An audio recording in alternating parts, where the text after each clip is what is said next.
Hi everyone, my name is Adam Frisbee, and welcome to my course, Employing the Splunk Common Information Model.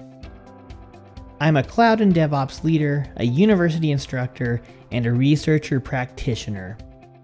More than ever before, businesses are seeking data professionals who understand how to take data from existing systems, which might be in any scary format or even no format at all, and derive valuable insights from it. Splunk and the Splunk CIM add-on are powerful tools that can help you do just that.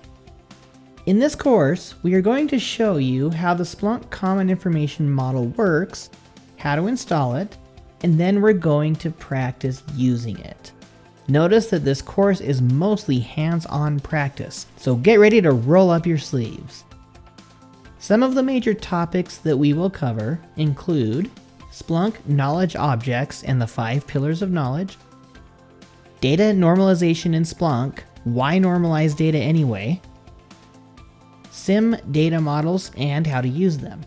By the end of this course, you'll know how to deploy the Splunk CIM in an organization, normalize data from almost any format into CIM compliant data, and derive valuable insight from CIM normalized data. Before beginning the course, you should be familiar with the Splunk data pipeline, working with data models and datasets, and search processing language.